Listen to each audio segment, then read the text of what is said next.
Non, range ton crucifix dans ton placard, ton œil, garde-le pour faire à la sauce de tes spaghettis.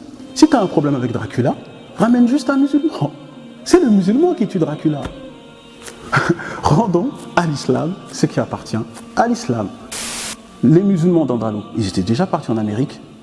Les musulmans africains, ils étaient déjà partis en Amérique. Les musulmans chinois, ils étaient déjà partis en Amérique. Donc Christophe Colomb, il ne s'est pas trompé. Il est juste venu en retard. Il est venu en retard à son rendez-vous. Il est en retard. Donc rendons à l'islam ce qui appartient à l'islam. C'est mieux.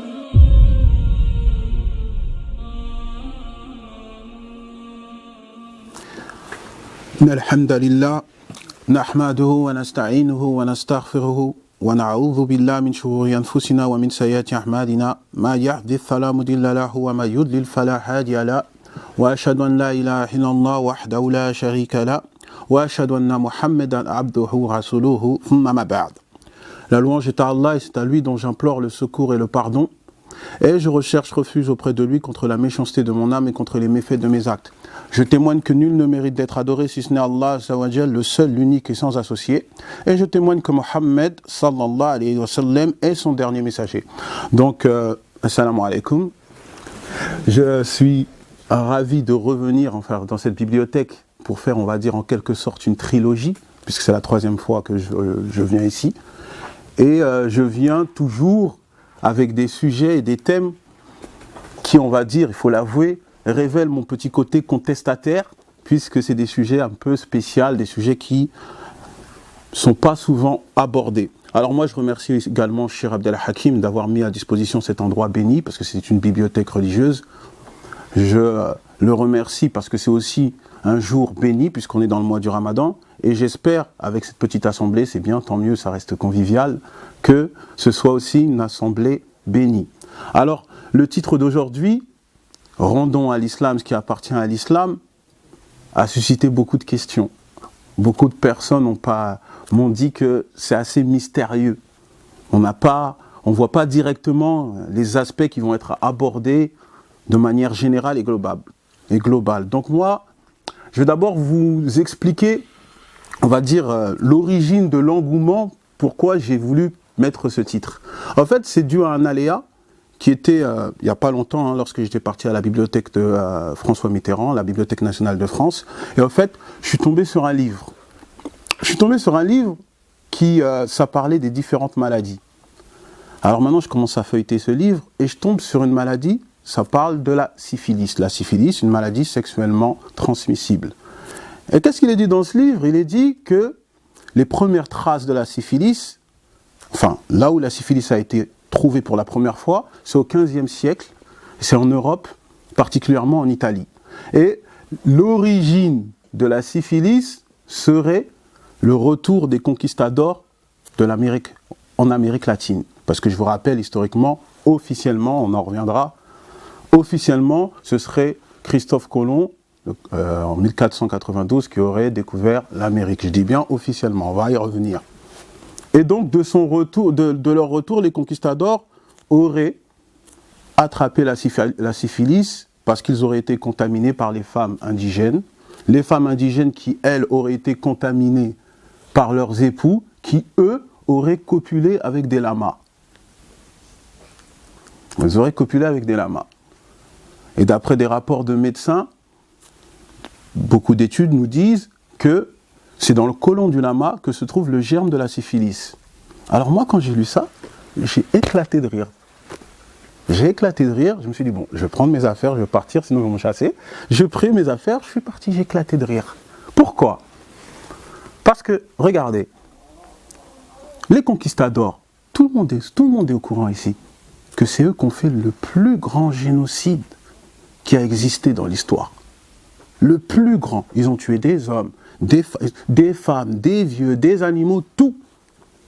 Et maintenant, à cette époque-là, au XIVe siècle, XVe siècle, il suffit juste de voir les poèmes et les récits en Europe. Quand vous allez voir du côté de l'Europe, au côté de l'Italie et la Grèce, le libertinage, il était à son apogée. C'est-à-dire, on voyait des textes qui parlaient de orgie, dépravation sexuelle, de l'homosexualité. La preuve, vous ne connaissez pas une expression insultante qui dit va te faire voir chez les Grecs, je m'excuse, mais voir pour faire quoi? On parle de l'homosexualité. Donc, eux là, ils nous disent que c'est les Amérindiens qui ont copulé avec le lama. Moi, maintenant, je me pose des questions. Je me dis, est-ce que c'est pas plutôt eux, en adhésion avec leurs mœurs et leurs coutumes, qui sont retrouvés à copuler avec leur lama? Moi, c'est des questions que je me pose. Parce que c'est bizarre qu'une maladie, si elle est issue de l'Amérique latine, pourquoi les ravages et les dégâts se trouvent en Europe? Mais pourtant, la maladie, vraisemblablement, elle devrait venir de l'Amérique latine. Pourtant, en Amérique latine, on n'a pas vu de tels ravages. Moi, c'est des questions que je me pose. Je me dis, mais peut-être c'est le contraire. Peut-être c'est plutôt les conquistadors qui l'ont dit. Et il y a eu des théories qui confirment ce que je viens de vous dire. Alors maintenant, la question qu'on pourrait se poser, parce que ça a excité mon petit côté marginal et non conformiste, parce que je vous l'avoue, mon nef a du mal à contrôler ça. Hein. Donc ça a excité mon petit côté marginal. Allah Azza wa Jalla, dans le Coran, il nous dit quoi? Il nous dit dans la sourate 49, verset 13, qu'il a créé les hommes. Ô hommes, nous vous avons créé d'un mâle et d'une femelle, et nous avons fait des nations et des tribus, afin que vous vous entreconnaissiez. Le meilleur d'entre vous est celui qui craint Allah le plus. Vous connaissez ce verset. Mais maintenant, quand on regarde l'histoire qu'on nous présente, on ne nous donne pas l'opportunité de nous entreconnaître. Non, on nous donne plutôt l'opportunité de connaître que l'Occident. Parce que tous les bienfaits proviennent d'ici, et tous les méfaits proviennent d'ailleurs. Moi, je n'ai aucune animosité envers l'Occident, je le dis clairement. Mais restons francs. Comme a dit Maxime Chatham, il a dit, ce sont les vainqueurs qui écrivent l'histoire. Alors je pense que maintenant, il est temps que ce soit nous qui réécrivons notre propre histoire. On va faire nos propres recherches pour connaître notre propre histoire. Et je m'excuse déjà d'avance, parce que, je vous dis la vérité, j'ai eu vraiment du mal à faire l'intervention d'aujourd'hui, parce que, en fait, le sujet, il est trop vaste. Il est vraiment trop vaste. J'ai eu du mal à le rendre concis.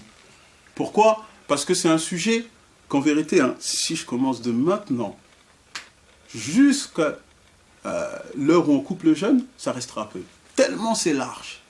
Alors je m'excuse déjà à l'avance. On va commencer avec le premier point de mon intervention, à savoir la distinction de la science religieuse et de la science dite mondaine. La distinction. Parce que c'est un triste constat aujourd'hui. C'est un triste constat qu'on est obligé d'admettre. On aime bien distinguer la science religieuse de la science mondaine. Particulièrement lorsqu'on rentre dans le religieux, et particulièrement dans la religion musulmane. Il semblerait que la religion musulmane serait totalement en obstacle ou en contradiction avec la science et la nouvelle technologie. Ok, d'accord. Mais lorsqu'on va dans l'histoire, c'est tout à fait le contraire. Même si c'est ancré dans l'esprit des croyants comme des non-croyants actuellement. Si on va dans l'histoire, c'est totalement le contraire. Et je ne vais pas vous donner des exemples qu'on donne souvent, comme par exemple Avicenne Ibn Sina, parce que Avicenne Ibn Sina, il ne croyait pas au jour de la résurrection. Il ne croyait pas à l'un des piliers de la foi. Donc moi, je ne veux pas vous donner des os à manger lorsqu'il y a du gros gibier qui peut être présenté. Non, je ne peux pas vous faire ça. Je vais commencer avec un exemple. On va commencer avec un tout petit exemple. El-Mausili. El-Mausili, c'est un savant du Xe siècle. Et au fait, pour ceux qui flirtent un peu avec la science du hadith, c'est un savant, il a son musnad. C'est-à-dire, il a son recueil de hadith. Il est connu dans la science du hadith. Mais à côté de cela, peut-être les gens ne le savent pas, c'est l'un des plus célèbres ophtalmologues que la Terre n'ait jamais connu. Mais les gens ne le savent pas. Et il partage la paternité avec un autre scientifique qui s'appelle Ibn Haytham. Ibn Haytham, c'est lui qui a inventé l'optique. Il a développé cette discipline. Et c'est lui qui a inventé les lunettes. C'est lui qui a inventé les lunettes pour ses patients, à disposition pour ses patients, s'ils avaient des troubles oculaires. Maintenant, vous connaissez aussi Ibn Sirin. Ibn Sirin, c'est un pionnier dans le domaine de l'interprétation des rêves. Ok, mais Ibn Sirin, il s'était aussi concentré dans tout ce qui est psychanalyse et santé mentale. C'était un expert dans ce domaine. Je peux vous donner aussi le nom d'un savant, bon, peut-être qu'il n'est pas connu, c'est pour ceux qui sont dans la jurisprudence malikite. El-Makari. El-Makari, c'est un savant malikite du 16e et 17e siècle. Alors El-Makari, ce qui est très étonnant, écoutez bien, on va vous montrer que, au fait, avant les savants, ils ne faisaient pas la différence entre la science religieuse et la science mondaine. Pour eux, la science, c'est la science. El-Ilm, c'est la science, point barre. Alors, El-Makari, il a entendu, il était en Égypte, il a entendu qu'il y avait un scientifique en Andalousie qui avait fait une horloge, mais une horloge très spéciale. Ça, c'était au XVIIe siècle. Hein. Il a entendu qu'un scientifique a fait une horloge, et au fait, à chaque heure, cette horloge, elle s'ouvre, et il y a une poupée qui sort et qui dit l'heure. Et en même temps, elle vous sert à boire. Alors lui, il a été étonné, il a fait, c'est quoi ça? Il a été étonné, alors, quand on va dans l'un de ses récits, qu'est-ce qu'il écrit dans l'un de ses récits? Il dit, bon, moi j'ai essayé de reproduire ce que le scientifique a fait, et j'ai réussi. Mais la seule chose que j'ai pas réussi, c'est de faire parler la poupée. Regardez, c'est pas son domaine. Hein. Son domaine, c'est la science religieuse. Il a juste entendu ça, par curiosité intellectuelle, il a fait comme quelqu'un qui bidouille. Bon, okay, il a fait ça, bon, vas-y, je vais essayer. Hein. Je vais essayer. La seule chose qu'il n'a pas réussi, c'est faire parler la poupée. Ça, c'est juste pour vous montrer, je dirais, la perception qu'ils avaient. Il y a encore un autre savant qui s'appelle El-Jabarti. El-Jabarti, c'est un savant somalien, et lui, c'était le moufti en Égypte. Ça, c'était à l'époque où la colonisation a commencé. La colonisation, elle avait commencé, même c'était à l'époque où ça allait commencer l'expédition des Français avec Napoléon. Alors, El-Jabarti, lui, comme je vous ai dit, c'était le moufti d'Égypte. Lui, El-Jabarti, c'est lui qui s'occupait de la fatwa. Il avait une instance religieuse en Égypte. Il avait des élèves, il donnait des cours de sciences religieuses. Alors un jour, il a dit, ferme l'instance religieuse. Il a dit, vous n'allez plus me voir pendant 10 ans. Moi, je vais aller étudier. Mais quelles études? Il est rentré chez lui, il a demandé à son fils, tu vas me chercher tous les outils de manutention. Les marteaux, les scies, tout ce qui a à voir avec la manutention, il faut que tu me ramènes ça. Il a dit ça à son fils. Et il est resté pendant 10 ans, il s'est concentré exclusivement sur tout ce qui est sciences manuelles. Pendant 10 ans. Après, qu'est-ce qu'il a fait? Il est sorti pendant 10 ans, il a dit à son fils, maintenant tu vas rouvrir l'instance religieuse, mais t'appelles pas les talebs, t'appelles pas les étudiants en sciences religieuses. T'appelles qui? T'appelles tous les manutentionnaires. T'appelles les maçons, les bouchers, les paysans, les artisans, tous là, tu les appelles. Après, qu'est-ce qu'il a fait, El-Jabarti? Il a commencé à leur donner des cours dans leur domaine, pour qu'ils s'appliquent encore mieux. Non, c'est pas comme ça, t'es boucher, il faut que tu fasses comme ça. Toi, t'es menuisier, il faut que tu fasses comme ça. Il a donné des cours pendant des années comme ça, sur la manutention. Et qu'est-ce qui s'est passé? Parce que comme je vous ai dit, c'était le moment où la colonisation commençait. Les Occidentaux, ils sont venus. Et quand ils sont venus, c'est lui qui a donné des instructions à la civilisation européenne. C'est pour ça même, à cette époque, vous allez voir, hein, si vous faites vos recherches, vous allez voir dans les écrits des Occidentaux, son nom il ressort beaucoup, parce que c'est lui qui a donné des instructions, comment faire des ponts, la construction des ponts, tout ce qui touche le manutentionnaire. Maintenant, si je vous dis ça, c'est parce qu'aujourd'hui, quand on regarde le musulman, on n'a pas cette perception. On n'a pas réellement cette perception. Certains vont vous dire que la science moderne, elle ne sert à rien. Mais pourtant, toute la science provient d'Allah.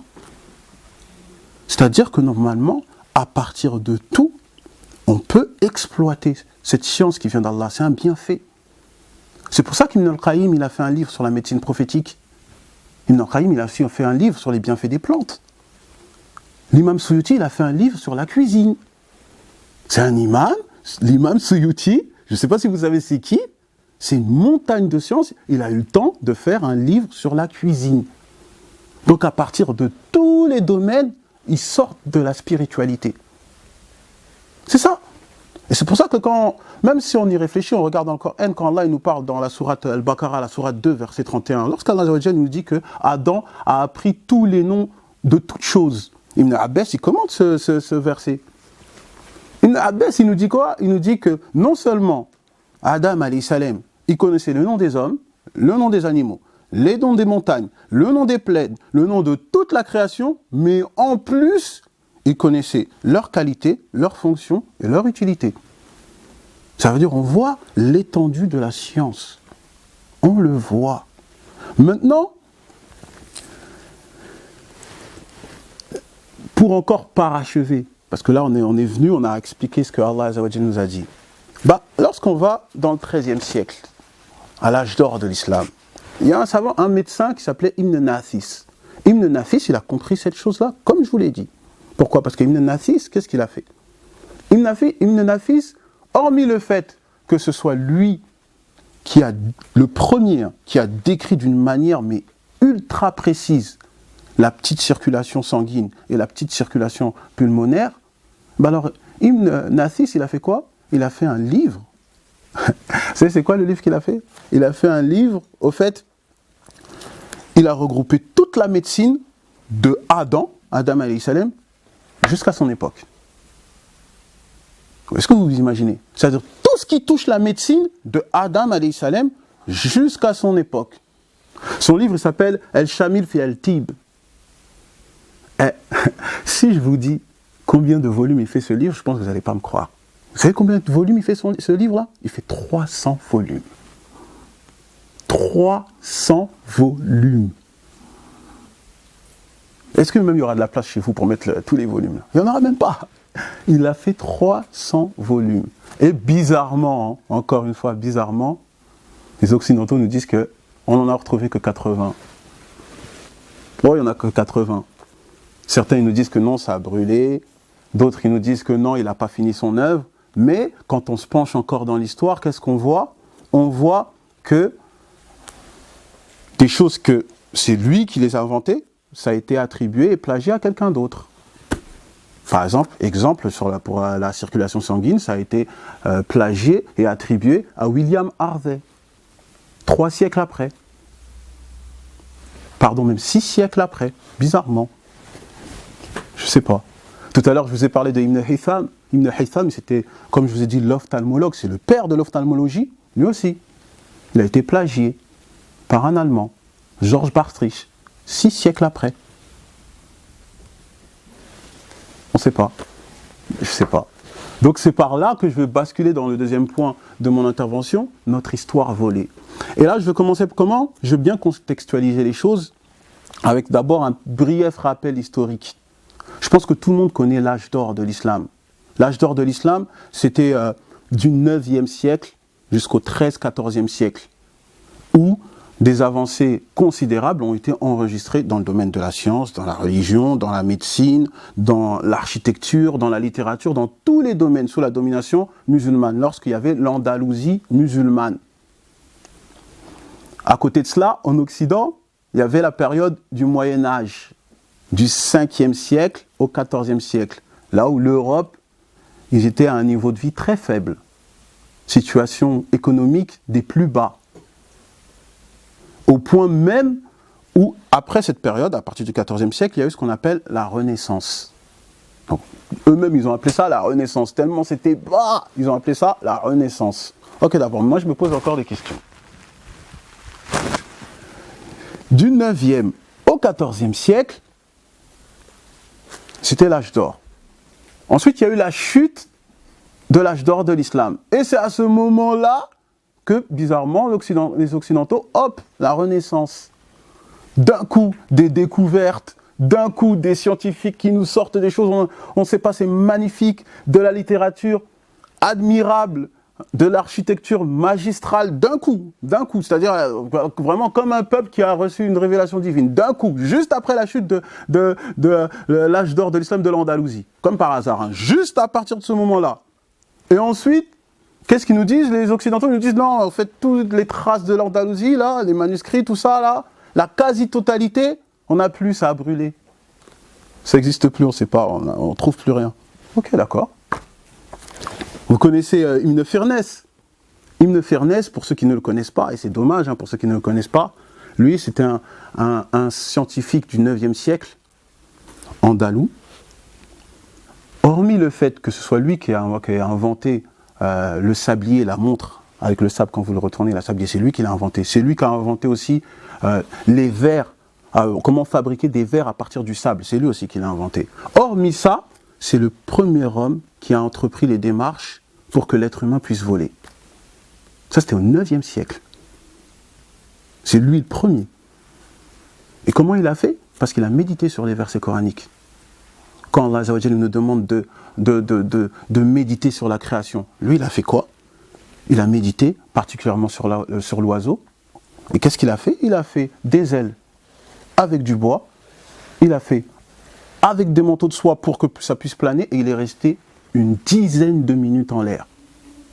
Ça, il n'y a personne qui va douter. Hein. Ça, vous faites vos recherches normales. Quand j'ai débattu avec quelqu'un qui, Wikipédia, c'est sa référence, bah, il va taper dans Wikipédia, il va trouver son nom. Ibn Firnas, il est resté une dizaine de minutes en l'air. Après, il s'est cassé les deux jambes. Bon, c'est des expériences scientifiques normales, mais il avait quoi? Il avait 70 ans. Mais moi, la question encore que je me pose, Ibn Firnas, il est à l'essor du monde musulman. Mais c'est où? Il n'y a pas de manuscrit, il n'a pas d'élèves, il n'y a pas de traces. Vous pensez réellement, un scientifique qui fait quelque chose de magnifique comme ça au 9e siècle, les gens ils voient quelqu'un en train de voler pour la première fois au 9e siècle, vous pensez qu'il n'y a personne qui vont tenter de reprendre son travail? Il n'y a rien, aucune trace, pas de manuscrit, rien. Ok, très bien. Ez-Zahawi, vous connaissez Ez-Zahawi? Ez-Zahawi, ça c'est un scientifique au 10e siècle, toujours andalou. Le père fondateur de la chirurgie. C'est lui qui a fondé la chirurgie, c'est lui. L'anatomie et la gynécologie. C'est lui. Il a fait un livre de référence. Ce livre de référence, qu'est-ce qui se passe? Pas de traces, rien du tout. Tout ce qu'on trouve, on trouve d'ailleurs de nombreux plagiats à partir du XVIe siècle, alors que lui c'était au Xe siècle. Pour que je vous donne la liste même des plagiats, je pense qu'il faut même faire une conférence. Juste pour les plagiats qui ont été faits à Zahawi. Et lui, je vous donne juste un seul exemple, puisqu'on est en France, moi je vous donne Ambroise Paré. Par exemple, Ambroise Paré, il a plagié sur l'imam al-Zahawi. Al-Zahawi qui était un scientifique. Maintenant, la question qu'on pourrait se poser encore, mais ok, d'accord. Lui, c'est le père fondateur de la chirurgie, de l'anatomie, de la gynécologie. Mais comment ça se fait, il n'a pas d'élèves? C'est un shir, il n'a pas d'élèves. Alors que ça, c'est la tradition musulmane. Ça, c'est dans notre tradition. On est la communauté de la chaîne de transmission.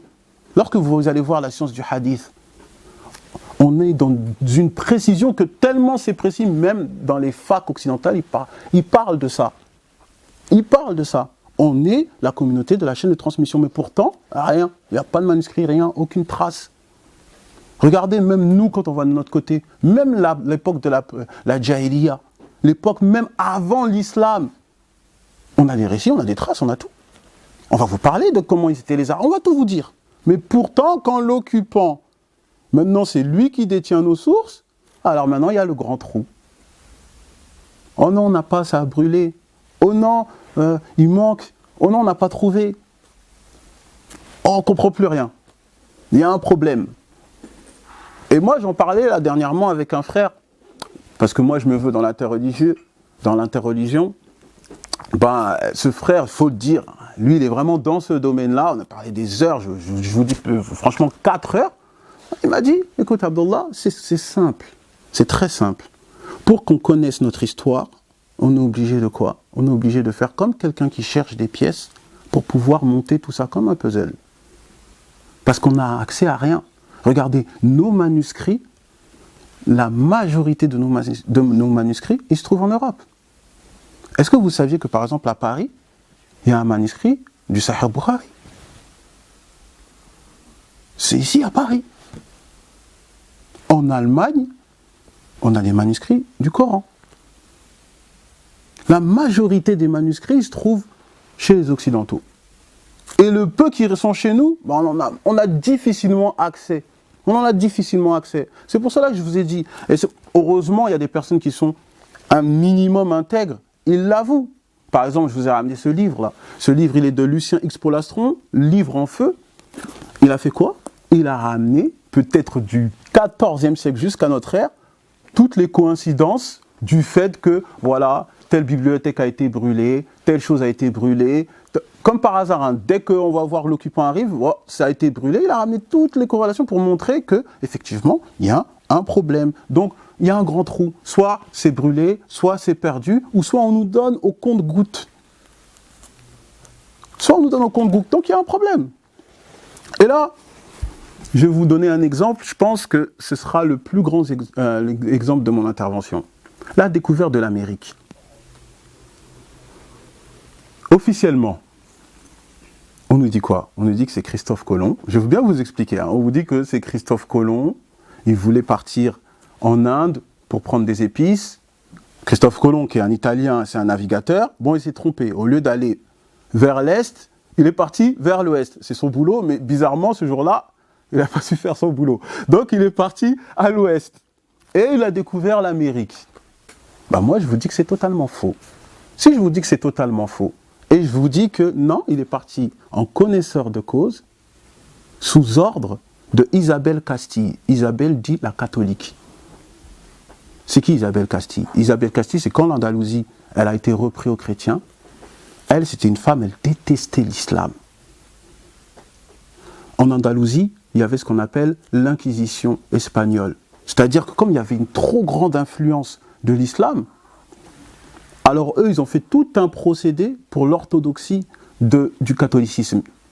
Parce qu'il y avait une influence musulmane, il y avait une influence aussi judaïque, parce que quand on nous parle, on nous dit que oui, les musulmans, ils sont méchants, c'est totalitaire. Bah, je suis désolé, si vous allez dans l'histoire, par exemple, les plus grands savants juifs, ils se trouvaient en Andalousie. Je vous donne juste un, Maïmonide, c'était le deuxième Moïse chez les juifs, le plus grand savant. Pourtant, il vivait en prospérité, où ça? Dans le monde des musulmans, en Andalousie.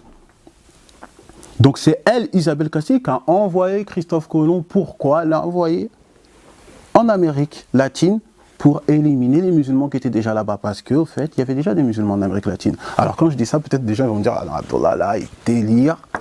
Abdallah, il est comme les frères là, dès qu'il voit un peu de triangle, il dit ouais, Illuminati là, il est en train de délirer. Miskin, ouais, lui, je pense qu'il a faim, c'est le ramadan. Attends, on va lui faire des briques, il délire. Non, non. On va donner des preuves, Inch'Allah, on va donner des preuves. Par exemple, on va commencer en l'an 2000. Luisa Isabella Alvarez, qui s'appelait la duchesse de Médina Sidonia.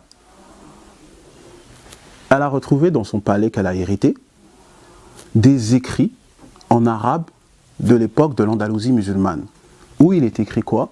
Que les musulmans, ils étaient déjà en Amérique bien avant Christophe Colomb. Qu'est-ce qu'elle a fait? Elle a retranscrit ça dans un livre, elle a fait beaucoup d'études, et en fait elle a fait 2 livres. Elle a fait un ouvrage, Ce n'était pas nous, et un autre ouvrage, Africa versus America. Bah, ça c'est déjà une preuve. Maintenant on va prendre des preuves antérieures. Pourquoi? Parce que je vous l'ai dit, nous on est la communauté de la transmission. Ça c'est un cadeau qu'Allah nous a donné. C'est-à-dire ils ont beau tout brûler, on est la communauté de la transmission. C'est comme le Coran. Ils peuvent brûler tous les Corans, c'est dans la tête des gens. Ils ont juste besoin de beaucoup de papier. Ils vont à la mosquée. Il y aura un shir, comme Shir Abdel Hakim, il vient. Il dit juste, t'as du temps là? Bon, vas-y, prends un stylo. Mais il faut 4 stylos, parce que le Coran, quand même, c'est 600 pages, c'est un peu long. Il va le réciter, il va tout écrire. Ça, c'est pas un problème. Alors, maintenant, les preuves, on va leur donner avec quoi? On va commencer avec Ibn Ali al-Masoudi. Ibn Ali al-Masoudi, qui est du 3e siècle de l'Hégire, donc du 9e siècle de notre ère, dans son livre les prairies d'or et carrières des joyaux. Qu'est-ce qu'il nous dit? Il nous dit que un jeune andalou, un navigateur andalou qui provient de Courtouba, Kashkash ibn Aswad, a traversé l'océan de l'obscurité et de la brume, à savoir l'océan Atlantique, et qu'il a atteint une terre inconnue où il y avait déjà des gens là-bas. Et quand maintenant vous allez par exemple, dans les mémoires de Christophe Colomb, qui ont été faites en 1493, Christophe Colomb lui-même, il dit quoi? Christophe Colomb, il dit que les femmes amérindiennes, elles avaient les mêmes tenues de coton que les femmes musulmanes en Andalousie. Musulmanes. C'est ce qu'il est dit. On peut donner encore d'autres preuves. Au XIIe siècle de notre ère, El-Sharif El-Idrissi, qu'est-ce qu'il a évoqué? Il a évoqué dans son livre « Les royaumes et les routes » l'histoire d'aventuriers musulmans qui, eux, ils ont embarqué à partir de Lisbonne, parce qu'à l'époque sous domination musulmane, la capitale c'était Lisbonne, ils ont embarqué, ils ont traversé l'Atlantique. Et quand ils ont traversé l'Atlantique, à leur retour, ils ont dit quoi? Ils ont dit, on est arrivé à une terre où les gens, ils parlaient déjà arabe. Ils ont traversé l'Atlantique et ils sont allés à une terre où les gens parlaient déjà arabe.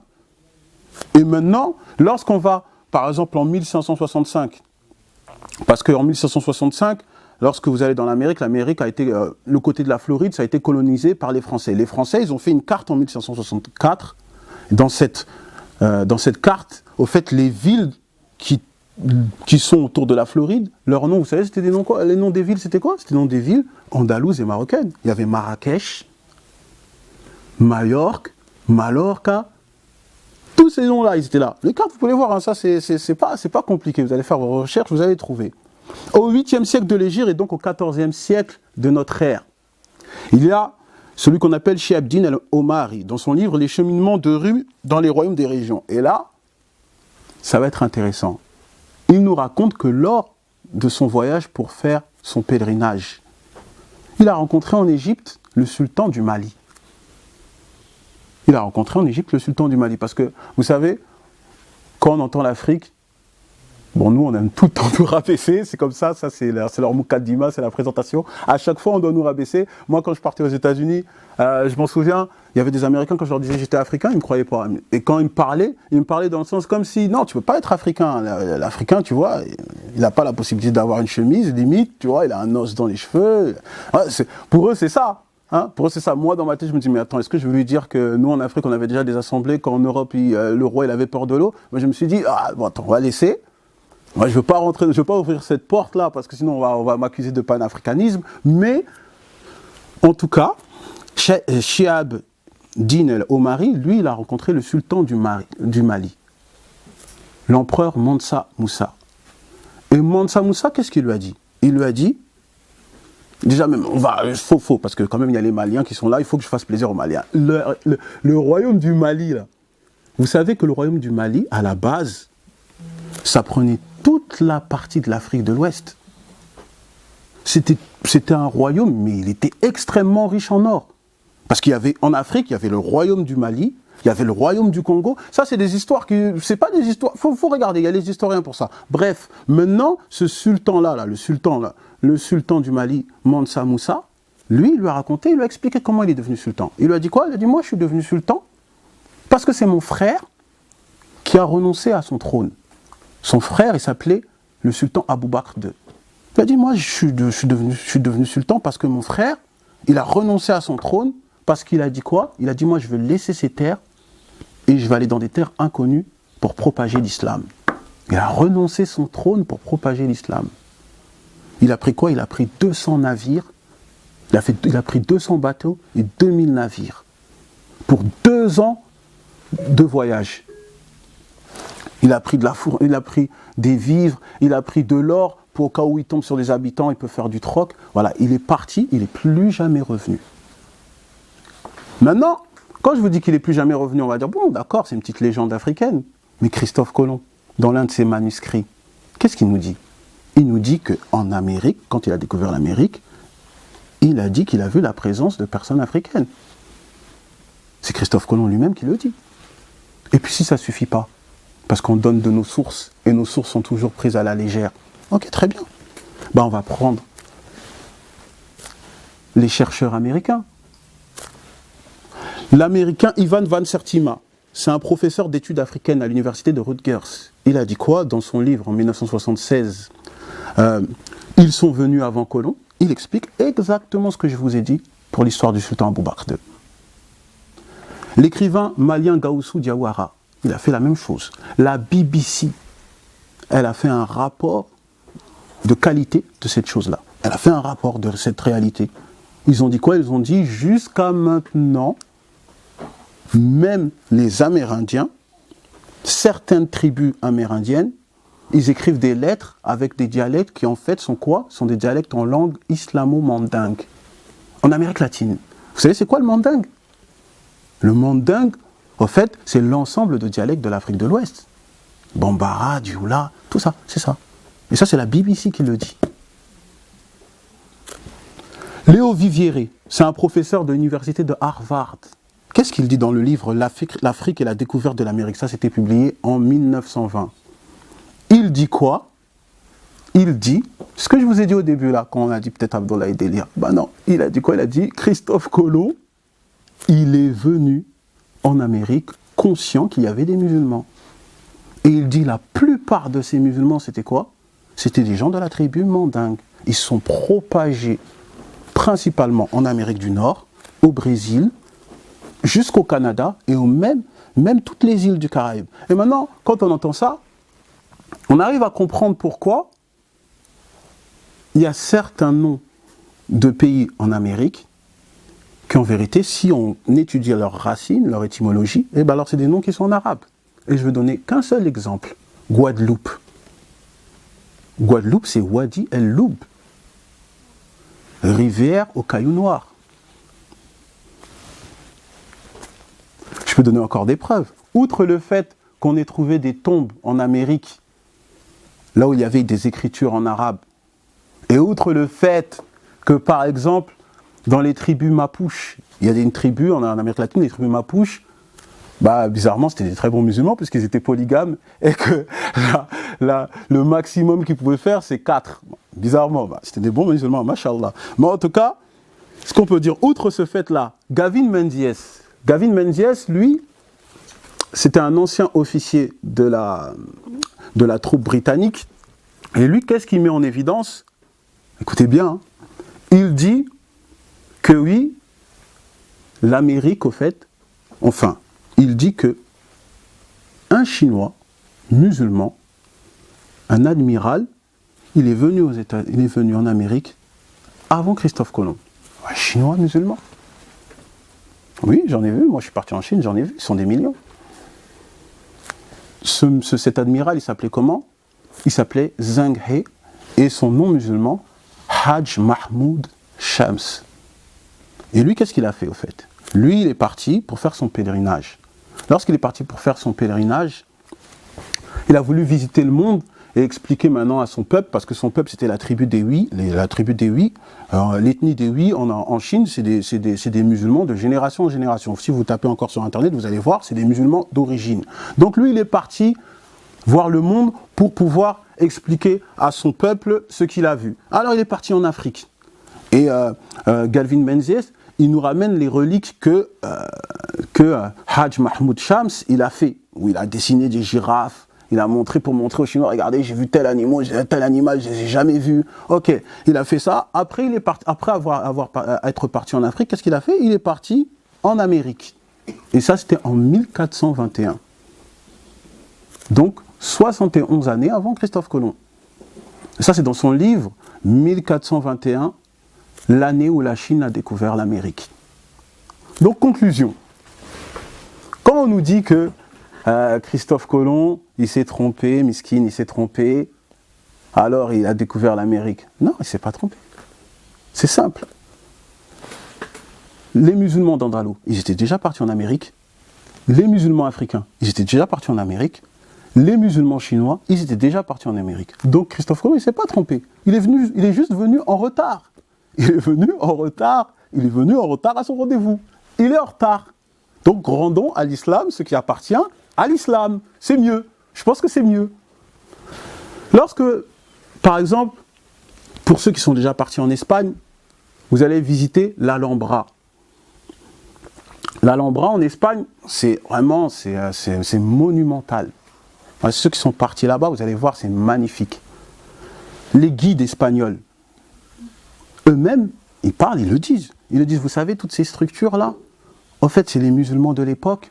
Pour faire ces structures-là, ils sont basés sur quoi? Ils sont basés sur des versets coraniques. Parce qu'ils sont basés sur... À chaque fois qu'Allah il parle du paradis là, quand il dit que les jardins coulent des ruisseaux. Voilà, vous avez vu toutes ces belles architectures? Alors ils sont basés sur ces versets-là. Pourquoi? Parce que quand vous allez à l'Alhambra, vous allez voir, il y a des systèmes d'eau, mais jusqu'à maintenant, ils n'arrivent pas à le reproduire, ils ne comprennent pas, ils n'arrivent pas comment c'est fait, ils n'arrivent pas à expliquer. C'est-à-dire vous allez voir, par exemple, pour aller à la mosquée, vous allez voir des chemins, il y a des remparts d'eau. En fait, il y a juste les ruines. Bon, regardez, juste les ruines. On est en 2016. Hein. Les gens, déjà, ils regardent comme ça avec des gros yeux. Alors, imaginez-vous, le petit colon, il vient à 1500, il voit ça, il aurait fait quelle réaction? Donc, juste ça, là-bas, il y avait des remparts d'eau. Il y avait des remparts d'eau qui coulaient jusqu'à la mosquée. Il y avait une place qui s'appelait la place des lions. Il y avait 12 lions. Et à chaque fois, il y avait de l'eau qui sortait d'une bouche du lion. Du lion. Les 12 lions, c'était pour représenter les 12 mois. Il avait dit, si vous allez là-bas, moi je suis parti là-bas, si vous allez là-bas, vous allez dire, mais c'est pas possible, comment ils ont fait? Comment ils ont fait? Et les guides espagnols, ils l'avouent. Ils disent oui, nous on ne sait pas comment ils ont fait, on ne sait pas. Et ils avouent encore quoi? Ils disent oui, à l'époque de l'Andalousie, les Italiens, les Grecs, ils venaient ici pour prendre comme modèle l'Alhambra. Ou Zara. Zara, c'est une cité impériale, c'est une ville dans une ville. C'est-à-dire même dans l'architecture, quand vous allez par exemple, il y a un excellent livre de Gustave Le Bon, le livre de Gustave Le Bon, il s'appelle La civilisation arabe. Dans ce livre-là, il explique que les Arabes, ils ont excellé dans tous les domaines à cette époque-là, et il dit quoi? Il dit, il y a bien un domaine où on ne les battra jamais, c'est l'architecture. C'est lui-même, il a dit ça. Et là, quand vous allez voir là-bas, je vous dis, les guides eux-mêmes, ils vous disent, oui, les Italiens, ils sont venus, ils ont pris comme modèle l'Alhambra. Mais quand vous allez à Venise, parce que je suis aussi parti à Venise, je suis désolé, hein, j'étais un petit tintin, je suis parti aussi à Venise, vous allez voir des architectures similaires. Et pourtant, maintenant, on dit Venise, c'est l'une des plus belles villes du monde. Non, rendons à l'islam ce qui appartient à l'islam, s'il vous plaît. Lorsque vous voyez, par exemple, les bacheliers aux États-Unis, je pense que vous avez tous vu au moins ça dans une série. Ouais, ils ont leur longue tunique avec leur chapeau et le carré, là, le carré. Mais vous savez, ça vient d'où, au fait? En fait, ça vient encore de l'Andalousie. Au fait, en Andalousie, lorsque les étudiants ils avaient une hijaza de leur chouyour, ils mettaient une longue tunique et ils mettaient quoi? Ils mettaient le Coran dessus. Pour symboliser que la science, elle vient que d'Allah. Tu peux avoir la science que tu veux, le Coran, il est au-dessus de toi. Et on retrouve ça aux États-Unis. Rendons à l'islam ce qui appartient à l'islam. Lorsque vous allez par exemple, même à une époque, le sultan d'Andalousie. Le sultan d'Andalousie, vous savez, parce que dans l'islam, il y a les règles de commerce. C'est-à-dire que dans les règles de commerce, par exemple, je vais vous donner un exemple. Si par exemple, le prix de la tomate dans la ville, c'est 20 centimes, quelqu'un ne peut pas venir augmenter le prix ou diminuer pour avoir plus de bénéfices. Ça, c'est une règle dans le commerce en islam. Alors, le sultan d'Andalousie, qu'est-ce qu'il a fait? Pour être sûr que les gens ils ne font pas de fraude à ce niveau-là, il a fait quoi? Il a inventé le système d'étiqueter les prix. On étiquette les produits, on met des étiquettes pour indiquer le prix. Et à l'époque de la Renaissance, en Europe, brusquement, on voit qu'eux aussi ils étiquettent le prix dans leurs produits. Rendons à l'islam ce qui appartient à l'islam. C'est mieux. Je peux continuer. Quand en Égypte, le sultan, il donnait des ordres. Par exemple, pour le boulanger, il donnait quoi comme ordre? Il lui donne comme ordre qu'il doit s'habiller en blanc, il doit mettre une sorte de chapeau blanc, il doit retrousser ses manches, raser ses avant-bras, de telle sorte que ce soit hygiénique. En même temps, il doit faire quoi? En même temps, il doit tamponner l'enseigne de son pain. C'est-à-dire, il tamponne le pain pour qu'on sache d'où provient son pain. Mais maintenant, quand vous allez en Europe, à l'époque de la Renaissance, ils ont fait exactement la même chose. Rendons à l'islam ce qui appartient à l'islam. C'est mieux. Vous avez déjà entendu parler d'un savant kurde. Et ça, c'était au XIIe siècle. Ce savant, il s'appelle El-Jazari. Vous connaissez El-Jazari? Si vous ne connaissez pas El-Jazari, franchement, après la conférence, il faut que vous vous renseigniez sur cette personne-là. El-Jazari, il a fait quoi? Il a fait un livre. Au fait, c'est tous les procédés qui sont autour de la mécanique. Il a fait un livre, il est tellement réputé que ce livre-là, il y a une copie de ce livre-là dans les Beaux-Arts de Boston, une copie ici, là, dans le Louvre de Paris, dans les musées d'Oxford et à Istanbul. Dans ce livre, il a fait quoi? Il a parlé de 50 mécaniques, 50 machines mécaniques, comment les fabriquer, comment l'utiliser et quelles fonctions il y a dedans. Et moi, je connais un frère, parce que j'en avais parlé, le frère que je vous ai dit, j'ai parlé des heures avec lui, le frère, il a cherché sur Internet, il a vu qu'en 1969, il y a 5 ingénieurs, ils ont retranscrit proprement ce livre. Alors lui, il a cherché à se le procurer. On lui a dit, ça coûte $200. Il est introuvable sur Internet. Alors lui, il a dit, moi, il n'y a pas de problème, je pose les $200. Ils ont dit, ok, on va te l'envoyer. Ensuite, ce qui s'est passé, ils ont dit, non, on ne l'a plus. Il a attendu 4 mois, après, il se l'est procuré. Quand il se l'est procuré, il me l'a montré. Et il m'a montré quoi? Il m'a montré... Parce qu'il y avait un autre frère qui m'avait parlé de ça dernièrement, mais là, quand j'ai parlé d'Al-Jazari, il y a un frère, il est venu, il m'a montré la photo. Au fait, il y a quoi? Il y a une horloge, au fait, c'est une hydraulique reliée à une horloge. Et on appelle l'horloge de l'éléphant. Et Jazari, il est du XIIe siècle. Hein. Mais vous savez que l'horloge de l'éléphant, là, bah, elle est reproduite, elle est là, elle est à Dubaï. Elle est à Dubaï. L'horloge de l'éléphant. Mais est-ce que vous savez comment ils ont pu la reproduire?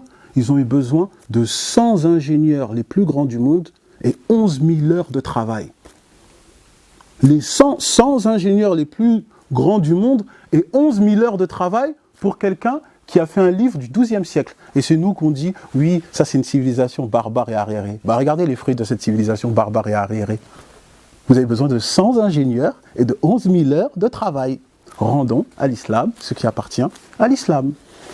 Connaissez-vous maintenant le chercheur, il y a un chercheur philosophe, il s'appelle Pierre Rossi. Et Pierre Rossi, lui, il dit quoi? C'est un chercheur et philosophe corse. Il dit, bon, on n'a jamais entendu parler d'occidentalistes. On n'en a jamais entendu parler. Si nous, on a besoin d'avoir des orientalistes, c'est parce qu'on est dans la nécessité d'apprendre les cultures des autres pour évoluer. Parce que c'est vrai quand on réfléchit. Est-ce que vous avez déjà entendu des occidentalistes? Non. Nous, on entend des orientalistes. Et les orientalistes, si vous regardez, c'est des gens qui sont issus des plus grandes universités. Hein. C'est des gens qui sont issus de... ils sortent de Oxford, de Harvard. Ça veut dire maintenant la question qu'on peut se poser, si vraiment on est arriéré, si vraiment on est... comme on dit, on est des barbares. Bah, pourquoi vous étudiez vraiment notre civilisation de manière si profonde? Parce que nous, les musulmans, il n'a pas le temps. Il est indépendant, lui. Il n'a pas le temps, le musulman. On a déjà un grand patrimoine. Bien qu'on ne pense pas que la civilisation occidentale est arriérée, puisque Allah il nous dit dans le Coran qu'on doit s'entreconnaître. Dans la sourate 49, verset 13, comme je vous l'ai dit. Ça veut dire non, on ne dit pas ça. Mais nous, on a déjà un patrimoine trop énorme. On n'a pas le temps. Eux, ils ont le temps de se concentrer, ils doivent se concentrer sur la civilisation orientale, malgré le fait que c'est eux qui la qualifient de quoi? D'arriérés et de barbares. Bon, moi, je me pose encore des questions.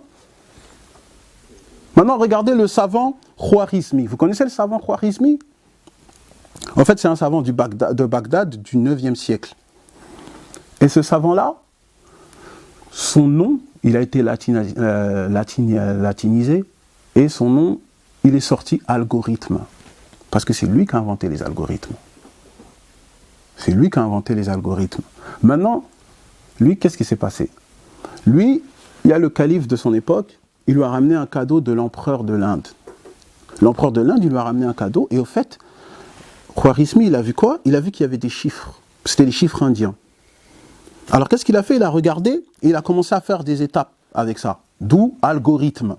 Il a commencé à faire des étapes, et après il a dit, bon ça c'est intéressant, alors on va rendre plus esthétique ça, pour que ça aille avec la calligraphie arabe.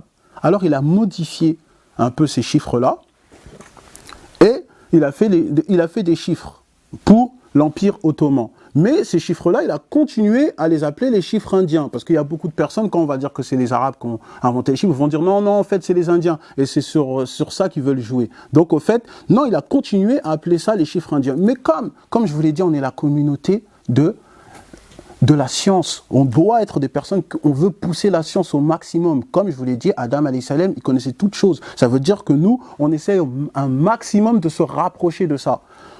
Ça n'a pas suffi à Khwarizmi. Il a mis ça de côté, et il a fait quoi? Il a fait ses propres chiffres, et c'est de là que c'est sorti les chiffres arabes.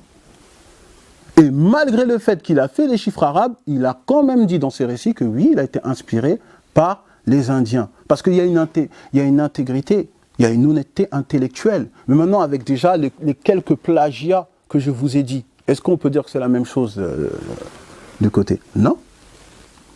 Même si, quand même, il faut l'avouer, il y a quelques ouvrages foudroyants, comme l'ouvrage de Sigrid Unk, où elle disait « Le soleil d'Allah brille sur l'Occident ». Et dans ce livre-là, elle montre des preuves incontestables qui montrent l'apport indéniable de la civilisation arabe sur l'Occident. Moi, c'est comme ça que je finis mon deuxième point. Je vais aller à mon troisième point, les héros oubliés. Parce que maintenant, notre esprit ne peut plus voguer librement. Regardez, quand on parle de héros, on parle de qui? On parle de Batman, Superman, des gens, ils n'existent même pas, c'est que de la fiction. Et quand on nous parle des héros qui se rapprochent de la civilisation musulmane, on nous parle de quoi? On nous parle de Aladdin, le prince des voleurs, Ali Baba et les 40 voleurs. Donc après, on se demande pourquoi, quand on entend arabe, on va dire voleur. Bah, moi, je sais pas. En tout cas, à chaque fois qu'on nous donne des héros, du côté de la civilisation orientale, c'est toujours de ce côté-là. Ok. Mais ça, c'est un problème. Moi, je ne vais même pas vous parler de nos prophètes bien-aimés ou de nos compagnons, parce que c'est trop haut, là. On est en train de jeûner, ça va nous affaiblir. Je ne pense pas, on va parler de ces gens-là, c'est trop haut. Moi, je vais vous parler, je vais commencer avec un héros qui est mort il n'y a pas longtemps. Il est mort en 2009. Cet héros-là, c'est un Tunisien. Il s'appelle Bachir Torki. En fait, c'est un scientifique, c'est un physicien théoricien. Il est né en 1931. Vous allez taper son nom, il est sur Wikipédia, il est sur YouTube, il a son site, C'est pas un problème. Vous tapez son nom, vous allez le trouver. Lui, vous connaissez MacGyver? On parle de MacGyver, cette série-là. Nous, on a le vrai MacGyver. Lui, à 7 ans, vous savez ce qu'il a fait? Il a pris des boîtes de sardines, il a pris des bougies, parce qu'il voulait s'amuser. Alors, il a pris des boîtes de sardines, il a pris des bougies, il a fait une barque à propulsion ionique, avec des boîtes de sardines et des bougies. Ça, c'est ce qu'il dit dans son autobiographie. Quand il avait 7 ans, et à cette même époque, il y avait un savant allemand, lui, il avait fait le même système que lui pour propulser une fusée. Lui, comme c'était à l'époque de la colonisation, les Occidentaux, ils ont vu, lui, c'est un génie, on ne va pas le laisser comme ça. Ils l'ont pris, ils l'ont ramené pour qu'il étudie en France, dans les meilleures écoles françaises. Il a étudié auprès de deux plus grands professeurs de physiciens de France. À 28 ans, il a proposé comme thèse l'explosion nucléaire. Et il a eu son doctorat de physique nucléaire. Maintenant, le jour de sa remise de doctorat, lui, il était tout fier, il a mis sa djellaba, sa tenue traditionnelle égyptienne avec son chapeau rouge. Il est venu, il est venu prendre son doctorat. Il a vu quoi? Il a vu un savant russe, un grand savant russe, physicien, avec 2 personnes du KGB. Ils sont venus le voir, ils lui ont dit « Monsieur Bachir Torki, on veut vous parler ». Il est parti avec eux, ils ont commencé à parler. Ça, c'est dans son autobiographie, c'est lui qui le dit. Je vous le dis, c'est facilement trouvable sur Internet. Maintenant, le savant, il lui dit quoi? Il lui dit, moi j'ai lu ta thèse, elle a été traduite en russe, il parlait avec lui en anglais. Mais il semblerait qu'en vérité, il y a 2 volumes. Il est où le 2e volume? Et Bachir Torki, il a commencé à dire, non, il n'y a pas de volume. Bon, il a dissimulé un peu. Et dans son autobiographie, il explique quoi? Regardez ce qu'il explique. Hein.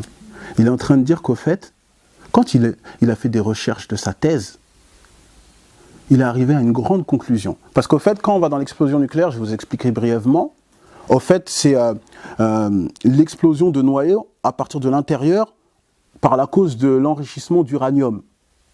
Lui, il est arrivé à la conclusion, avec sa thèse, que lui, il peut faire ça avec n'importe quoi. Tu lui ramènes une bouteille, il peut te faire une explosion nucléaire. Ça, c'est ce qu'il a dit. Alors, quand il a vu ça, il a eu peur.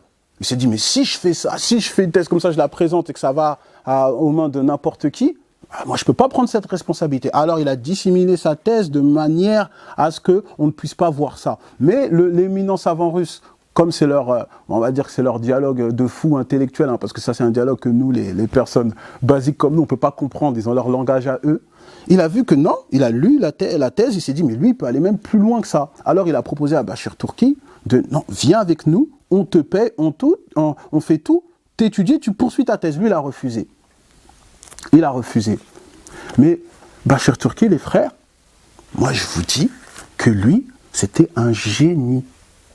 C'était un génie. Et vous savez, justement, à partir de quoi il est arrivé à cette conclusion? Il est arrivé à cette conclusion à partir d'un verset coranique.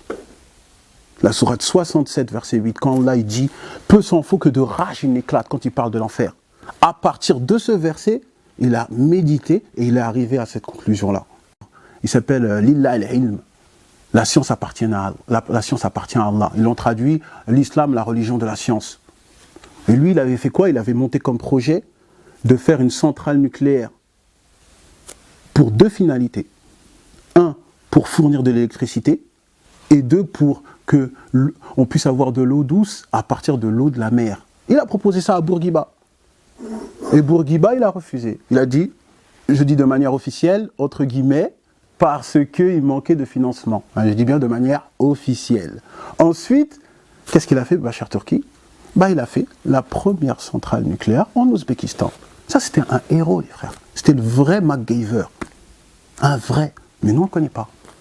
Qu'Allah lui fasse miséricorde.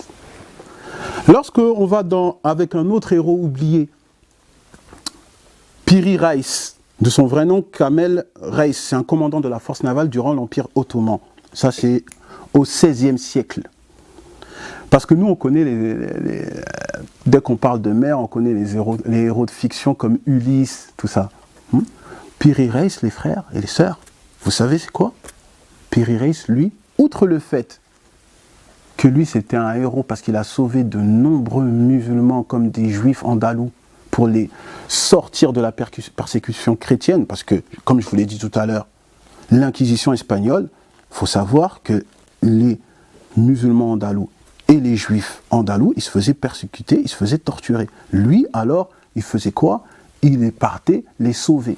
Outre le fait qu'il faisait ça, vous savez qu'est-ce qu'il a fait, Piri Reis? Piri Reis, il a dessiné une carte qu'on a retrouvée en 1929 chez les Turcs, en peau de cerf. Il a dessiné une carte. Et vous savez qu'est-ce qu'il a dessiné dans cette carte?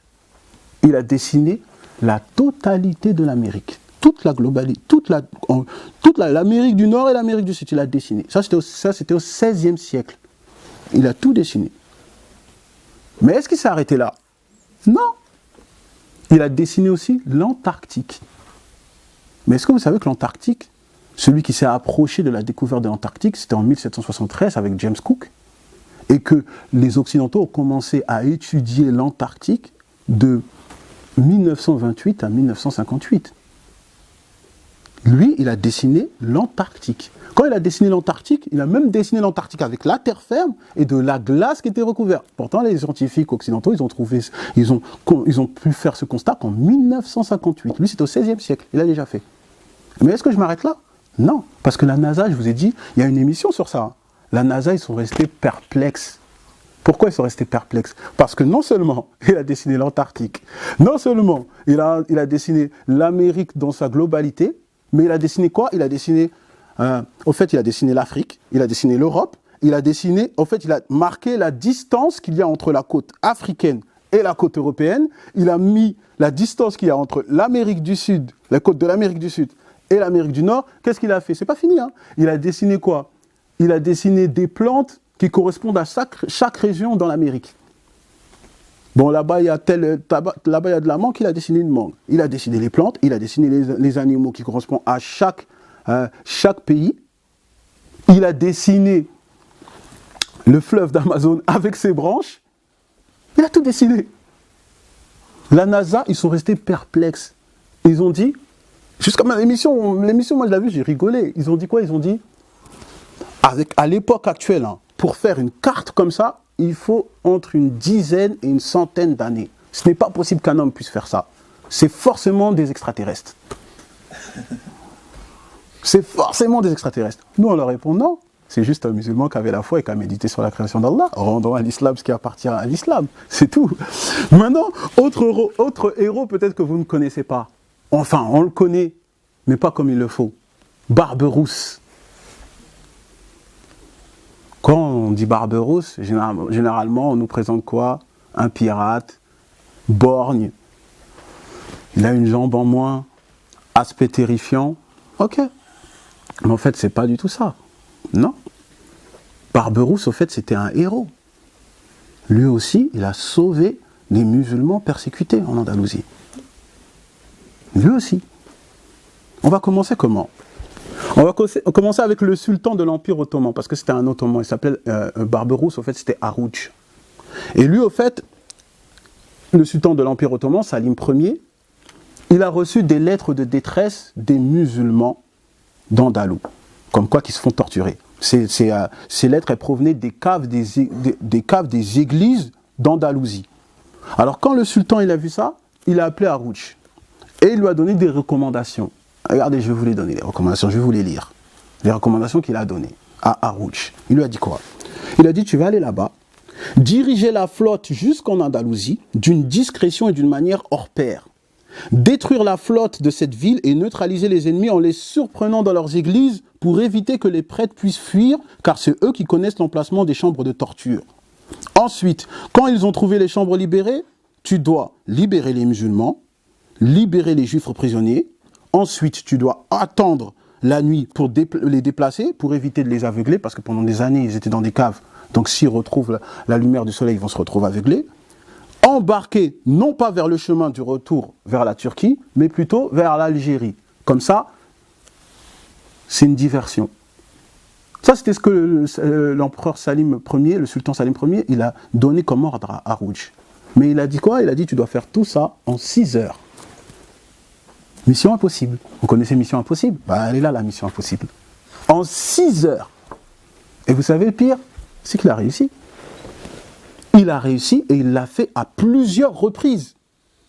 Il l'a fait à plusieurs reprises au point où même dans les rues européennes, on le surnommait comment? On le surnommait le fantôme qui débarque et que personne ne peut arrêter. Personne ne peut l'arrêter. Et tellement les musulmans andalous, ils étaient fiers de lui, il l'appelait Baba Harouch. En arabe, le papa Harouch. Et de là, les Italiens, ils ont déformé ça, Barbarossa, qui en italien veut dire Barberousse. C'est comme ça qu'on a entendu parler de Barberousse. Mais regardez comment ils déforment comme ça la vie de nos héros. Mais Barberousse n'était pas le seul, il avait des frères. Il avait 4 frères. Et ses frères, c'était exactement la même chose. Ils ont fait leur vie pour sauver les musulmans. L'un de ses frères, il a hérité même de ce surnom, Barberousse. Alors maintenant, ne vous étonnez pas si après, à l'époque, si on regarde dans l'histoire, la flotte de l'Empire ottoman était l'une des flottes les plus puissantes. Au point même, pour ceux qui l'ignorent, hein, le premier président des États-Unis, George Washington, il était dans l'obligation de payer des impôts pour faire un pacte de non-agression. Il a fait quoi? Il a signé, c'est le seul traité qui n'est pas en anglais, que les États-Unis ont signé jusqu'à aujourd'hui. Hein. C'est le seul qu'ils ont signé où ils font une reconnaissance. Oui, d'accord, on va payer chaque année des impôts. C'est le seul traité jusqu'à l'histoire d'aujourd'hui. Hein. Jusqu'à aujourd'hui, vous regardez l'histoire des États-Unis, c'est le seul qui a été traité qu'ils ont fait, qui a été fait. Ce n'était pas en anglais, c'était en arabe. Et en plus, ils reconnaissent, oui, d'accord, on doit vous payer chaque année. C'était ça, Barberousse. Mais nous, on ne le connaît pas. Qu'Allah lui fasse miséricorde. Est-ce que vous connaissez Dracula? Parce que là, maintenant, vous allez me dire, mais Abdullah, il va nous sortir ça. Comme je vous ai dit que la dernière fois, je vous ai dit que moi, j'avais 20 pages. Je me suis dit, non, attends, on va réduire. Mais j'avais 20 pages. Dracula. On connaît, c'est le vampire assoiffé de sang. Ok, d'accord. Très bien. Mais Dracula, il a vraiment existé. En fait, si on retourne encore dans l'Empire ottoman, le sultan Mehmed II, au fait, il a fait capituler le gouverneur de Valachie, Vlad II. Et ils ont fait un traité de paix. Et Vlad II, qu'est-ce qu'il a fait? Pour garantir ce traité de paix, il a envoyé ses 2 fils en Empire ottoman, Vlad et Radu. Vlad, son surnom, c'était Dracula. Mais Dracula, ça veut dire le fils du dragon. Maintenant, quand ils sont partis dans l'Empire ottoman, ils ont étudié, ils ont appris le perse, ils ont appris le turc, ils ont appris l'arabe, ils ont appris même le Coran. Radu, lui, il s'est converti à l'islam. Vlad, Dracula, lui, il ne s'est pas converti à l'islam. Maintenant, quand il devait être le successeur, quand il devait avoir un successeur dans le royaume de Valachie, on a envoyé Vlad, Dracula. Dracula est devenu gouverneur. Lorsqu'il est devenu gouverneur, qu'est-ce qu'il a fait? Il s'est retourné contre l'Empire ottoman et il a déclaré la guerre. Donc il a commencé à torturer les gens. Il torturait non seulement les musulmans, mais chaque ennemi qu'il avait, il les torturait d'une manière légendaire, comme on dit. Puisqu'on l'a appelé Vlad l'Empaleur. Vous savez c'est quoi l'empalement? En fait, l'empalement c'est quoi? On vous prend un poteau de bois, on vous l'enfonce dans l'anus pour que ça ressorte jusqu'à la bouche. Et qu'est-ce qu'il faisait, Vlad l'Empaleur? Il mettait ça comme ça dans les chemins, comme ça. Chaque personne qui veut faire la guerre avec lui, bon déjà vous vous dirigez vers la guerre, vous voyez que des empalements comme ça. C'est pour les dissuader. Lui il faisait ça, et il a fait ça avec plein de musulmans. Alors, on a envoyé qui? On a envoyé Radou, son frère, pour le combattre. Donc après, je vous évite les détails, mais en 1476, Dracula s'est fait tuer par les musulmans à Bucarest. Donc, conclusion, et c'est comme ça que je vais conclure mon intervention. Quand on vous dit, oui, pour Dracula, il faut une balle en argent, il faut un crucifix, il faut de l'ail. Non, range ton crucifix dans ton placard, ton ail, garde-le pour faire la sauce de tes spaghettis. Si tu as un problème avec Dracula, ramène juste un musulman. C'est le musulman qui tue Dracula. Rendons à l'islam ce qui appartient à l'islam. Subhanaka Allahumma bihamdik, ashhadu an la ilaha illa anta, astaghfiruka wa atubu ilayk.